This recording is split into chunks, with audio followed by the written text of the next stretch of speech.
పెళ్ళైన ఆడవాళ్ళకి మగవాళ్ళకి నా అనుభవంతో ఒక విషయం చెప్తున్నాను, గుర్తుంచుకోండి. మన తెలుగులోనే సామెత ఉంది, లంచతనమైన దొంగతనమైన ఎక్కువ రోజులు దాగదు, ఎదురు రోజు బయటపడిపోద్దని. ఈ విషయం ఎందుకు చెప్తున్నానంటే, ఈ కొత్తగా పెళ్ళైన అబ్బాయిలు కూడా ఫస్ట్లోని ఒకరి మీద ఒకరికి ఫీలింగ్స్ చాలా ఎక్కువగా ఉంటాయి. అది క్రమక్రమంగా ప్రేమ కింద మారుతుంది అనమాట. అయితే పిల్లల గట్ట పుట్టేసిన తర్వాత ఆ ప్రేమ అలాగే ఉంటుంది, కానీ ఫీలింగ్స్ మాత్రం తగ్గిపోతాయి. ఆ తర్వాత వీళ్ళు ఏం చేస్తున్నారంటే, ఆడవాళ్ళు ఏమి వేరే వాళ్ళతో ఎఫ్ఐఆర్ పెట్టుకుంటున్నారు, మగవాళ్ళు ఏమి వేరే వాళ్ళతో ఎఫ్ఐఆర్ పెట్టుకుంటున్నారు. ఈ ఎఫ్ఐఆర్ పెట్టుకొని ఇది బాగానే నడుపుతున్నారు. కొన్ని రోజులకి ఏదో రోజు బయటపడిపోద్ది. మీరు పడదని అనుకోకండి, ఎందుకంటే అనుభవంతో చెప్తాను. ఎంతమందిని చూశాను నేను, చాలా తొందరగానే బయటపడిపోద్ది. బయటెడిదాకా బాగానే ఉంటుంది, బయటెడిపోయిన తర్వాత మీరు బాగానే ఉంటారు. ఈ మధ్యలో సర్వనాశనం అయిపోయింది ఎవరు తెలిసా? పిల్లలు అనమాట. చాలా ఇబ్బంది అయిపోతారు అనమాట. చెట్టుకొకరు పుట్టుకొకరు అయిపోతారు. కొంత ఆలోచించండి.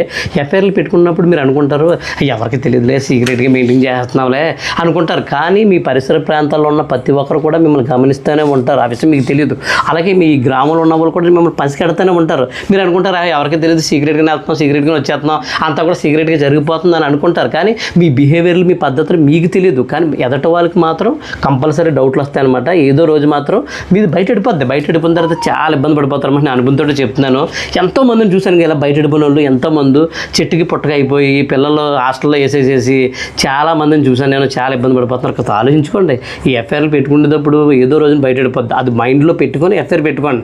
ఎఫ్ఐఆర్ పెట్టుకోవడం అంత మంచిదేం కాదు. మీకు ఫస్ట్లో బాగానే ఉంటుంది, 4 రోజులకి 5 రోజులకి వాళ్ళు బోరు కొట్టేస్తారు. ఏదన్నా ఒకటే, ఎక్కడైనా అదే ఉంటుంది, అంతమించి ఏముండదు. కొంత అర్థం చేసుకోండి. అది ఎఫ్ఐఆర్ అన్నది అంత కరెక్ట్ కాదు.